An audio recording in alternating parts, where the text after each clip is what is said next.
जैसे कि मयंक यादव का डेब्यू था, लेकिन इवन देन बड़े रिदम में नजर आए, बड़ी एक्यूरेट बॉलिंग की, 4 ओवर में 21 रन देकर 1 विकेट ली उन्होंने। और अर्शदीप सिंह की जितनी तारीफ की जाए कम है। इस टाइम मेरा ख्याल है वर्ल्ड क्लास बॉलरों में शामिल है वो। T20 में एक्सीलेंट बॉलिंग करते हैं, हर T20 में विकेट्स निकाल के देते हैं। और सबसे खूबसूरती उनकी ये है कि इंडिया में तो और भी ज़्यादा एक्सेप्शनल हो जाते हैं। देखिए 14 रन देके 3 विकेट्स उन्होंने ली।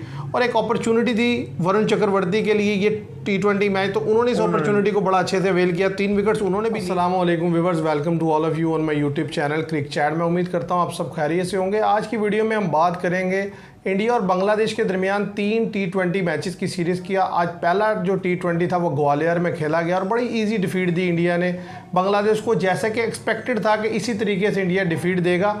और बॉलिंग और बैटिंग दोनों में बेबस करके रख दिया बांग्लादेश को। तो मेरे साथ है हमजा। सबसे पहले मैं उनसे कहूँगा कि वो एक मैच समरी आपके साथ शेयर कर दे, फिर हम फर्दर इसके ऊपर अपनी डिस्कशन करते हैं। इंडिया ने टॉस जीत के पहले बॉलिंग करने का फैसला किया और जैसा कि बांग्लादेश की पूरी टीम जो है 127 पे बोल्ड आउट हो गई। जो टॉप स्कोरर है वो मेहदी हसन मिराज ने 35 रन बनाया। उसके बाद जो कैप्टन थे शांटू 27 रन किया। इंडिया की बॉलिंग की बात कर लें तो 4 ओवर में 31 रन दे के 3 विकेट ली वरुण चक्रवर्ती ने।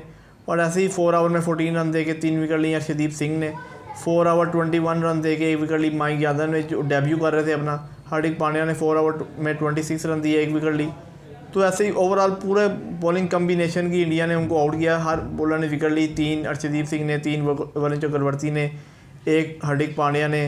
तो ऐसे मिलजुल के उन्होंने पूरी टीम इनकी ऑल आउट की बांग्लादेश की। और जैसा कि जब इंडिया बैटिंग करने आया तो बड़ी रूथलेस इनिंग्स खेली तमाम लड़कों ने। कम बॉल्स पे ज़्यादा रन बनाने की कोशिश की। 19 बॉल्स पे 29 संजू सैमसन, 7 बॉल्स पे 16 अभिषेक शर्मा, 14 बॉल्स पे 29 सूर्य कुमार यादव, फिर 16 बॉल्स पे 39 जो थे हार्दिक पांड्या के कैमियोस ऑफ फास्टेस्ट। तो इस जो है 11.12 आवर्स में जो है इंडिया ने पूरा कर लिया ये 127 का टारगेट।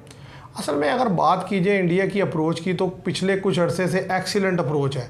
देखिए वो बॉलिंग में आए या बैटिंग में आए, वो अग्रेसिव खेलते हैं। उन्होंने वो जो टेम्पलेट होता है ना वो बदल के रख दिया इंडिया की क्रिकेट का, कि जिस तरह इंडिया जाना जाता था कि भाई डिफेंसिव खेलेंगे, पहले आके सेट होंगे, लेकिन अब वो सिचुएशन नहीं है।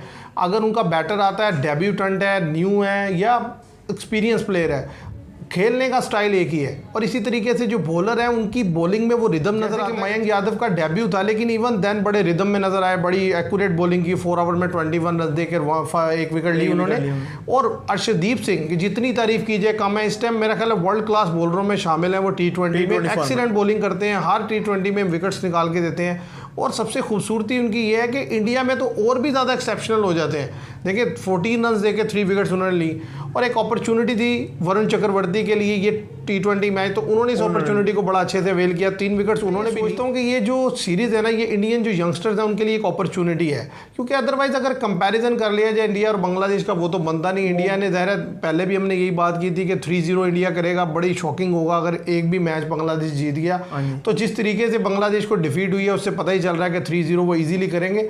हाँ, असल लड़कों के लिए अपॉर्चुनिटी थी। हाँ, एक चीज़ है जिस पर मुझे क्वेश्चन है, वो मैं आपसे भी जानना चाहूँगा कि जो इंडिया ने अपना बैटिंग ऑर्डर भेजा उसमें जैसे संजू सैमसन के साथ अभिषेक शर्मा बैटिंग के लिए आए, उसके बाद सूर्य कुमार यादव आए, नीतीश रेड्डी के ऊपर भेजा गया। ये एक अच्छा डिसीजन था क्योंकि यार यंगस्टर है, उनको मौका मिलना चाहिए था।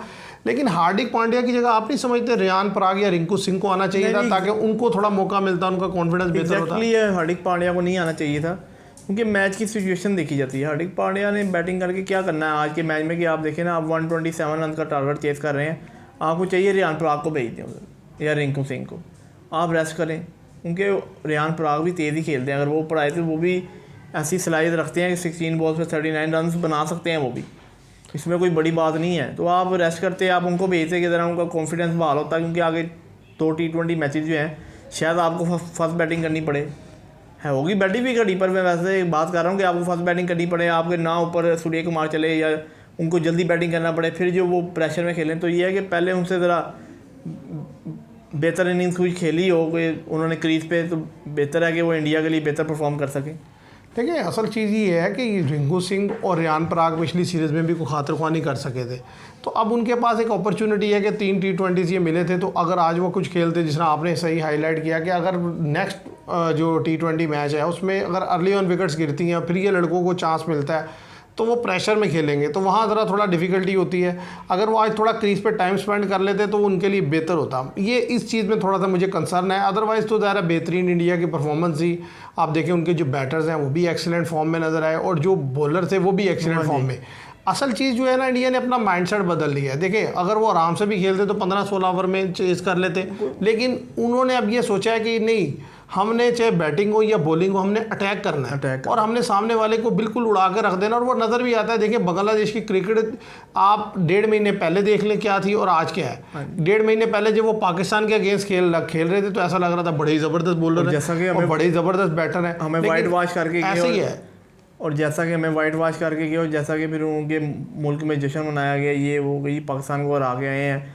और फिर काफ़ी कंट्रोवर्सी क्या डिबेट हुई कि जी इंडिया को शायद इंडिया में शिकस्त दे दें। अब काफ़ी चली ये न्यूज़ आई कि यार, जैसा कि शांटू ने स्टेटमेंट भी दी कि नहीं जी हम वैसे ही खेलेंगे जैसे पाकिस्तान के ख़िलाफ़। तो काफ़ी जो है सीरीज़ पहले एक्साइटमेंट नहीं थी, फिर एक्साइटमेंट क्रिएट ही हो गई, ख़ासतौर पर टेस्ट सीरीज़ में। तो ये देखें फिर इंडिया ने जिस तरीके से रिस्पॉन्ड किया, उन्होंने बताया कि भाई नहीं, आपके और हमारे जो क्रिकेट का जो लेवल है उसमें बड़ा डिफरेंस है। और उसके बाद से आप देखें बांग्लादेश का बिल्कुल ही मोरल डाउन हो गया, कॉन्फिडेंस लो हो गया, उसके लड़कों से बॉलिंग ही नहीं हो रही। अब हालांकि बैटिंग के तो मैं भी समझता हूँ कि बांग्लादेश की बैटिंग है ही, यानी कि बिल्कुल ही लूज बैटिंग लाइनअप है, उनके लड़के परफॉर्म करके दे ही नहीं रहे और बैटिंग उनकी ऐसी ही है।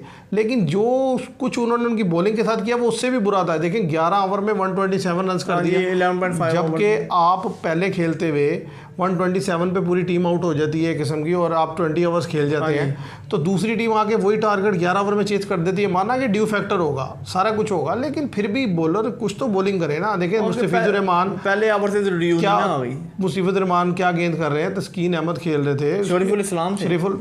तो मेरे लिए बड़ा शॉकिंग है कि मतलब बांग्लादेश की क्रिकेट को उन्होंने महीने के अंदर अंदर ना उसकी तबाही फेर के रख दी, और सिर्फ इसलिए कि वो जिस अटैकिंग मोड में खेले। वो जो सेकंड जो टेस्ट जीता ना, वो तो इतना बड़ा मतलब प्रेशर और इतना नाइटमेयर है वो बांग्लादेश की क्रिकेट के लिए, जिस तरीके की उन्होंने डिफीट दी है बांग्लादेश को। और खाली उनके लिए नहीं है वो शॉकिंग, वो सब देखने वालों के लिए है। तो जो भी इंडिया के अगेंस्ट खेलेगा उसे अब एक वो खौफ का एलिमेंट उसमें रहेगा कि यार ये इस लेवल की भी क्रिकेट खेली जा सकती है। और एक्चुअली जब आप अपना सामने वाले में डर बिठा देते हैं ना, कि आप उसके ऊपर अपना एक प्रेशर क्रिएट कर देते हैं, तो उसकी आधी परफॉर्मेंस तो वहीं गिर जाती है। उसके बाद फिर आप अगर अपनी बेहतरीन क्रिकेट खेलते हैं तो आप मैच निकाल ही लेंगे। तो ज़ाहिर है उन्होंने एक्सीलेंट क्रिकेट खेली और मैच जीत लिया बांग्लादेश से, और अगले 2 भी इजी विन करेंगे। तो आप उससे मेरा क्वेश्चन ये है कि आप संजू सैमसन की परफॉर्मेंस को कैसे देते हैं और मयंक यादव की परफॉर्मेंस को? संजू सैमसन की परफॉर्मेंस जो है 50-50 है। जैसा कि देखिए आज उन्होंने ओपनिंग की तो 19 बॉल्स पे 29 रन बनाए और 152 का स्ट्राइक रेट था।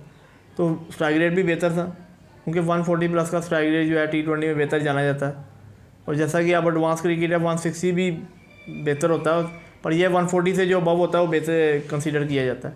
तो मयंक यादव ने अच्छी बॉलिंग की कि 4 ओवर में 21 रन दे के विकेट ली, और ये इनके लिए एक अच्छा साइन है अगर ये इधर फिट रहते हैं। एक तो सबसे बड़ी बात है फिट रहते हैं और बॉलिंग करते रहते हैं, कंसिस्टेंट 4 ओवर करते हैं तीनों मैचेस में। तो फिर ये है कि जैसा कि अब बॉर्डर गवास्कर ट्रॉफी होनी है आगे, तो शायद इनको सेलेक्ट किया जा सके। नहीं, मुझे नहीं लगता, क्योंकि उसमें ये है ना कि ये शॉर्टर वर्जन है, 4 ओवर्स है, वहाँ ऑस्ट्रेलिया में यानी कि टेस्ट मैचेस के लिए लेके जाना। अगर तो ये खेले होते ना जो इनकी पीछे डोमेस्टिक सर्किट में जो टूर्नामेंट्स हो रहे थे, अगर ये उसमें रिप्रेजेंट करते, फिट होते, वहाँ पर अच्छी कारकर्दगी दिखाते, फिर मेरा ख्याल है इनको सेलेक्ट किया जा सकता था। खेल सकते हैं, अभी भी होते हैं इंडिया के छोटे मोटे डोमेस्टिक कप तो हो रहे हैं। लेकिन अभी तो देखें ना 3 मैच ये खेलेंगे, उसके बाद 4 इन्होंने ज़्यादा चांस है ये साउथ अफ्रीका जाएंगे T20 खेलने।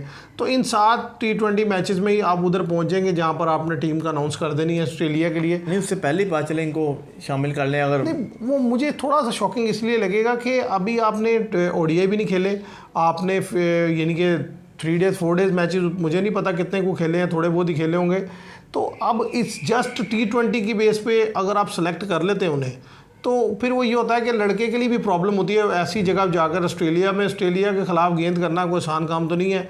तो वहाँ थोड़ा सा मेरा ख्याल है उनके लिए प्रॉब्लम हो जाएगी। जिस बॉलर को मुझे लगता है इंडिया ले जा सकता है इस टाइम वो अर्शदीप सिंह है। नहीं, वो भी हैं साथ, क्योंकि अगर शामी अनफिट जैसे हो गए हैं दोबारा कि अब उनको घुटने की इंजरी हो गई है, तो ज़्यादा चांस है कि अब पता चल जाएगा और महीने में कि क्या इंडिया स्काउट लेके जाता है। सबसे पहले तो अब ये है कि जो अब ये न्यूजीलैंड के ख़िलाफ़ अनाउंस करना स्काउट, ज़्यादा चांस तो ये है कि सेम स्काउट होगा।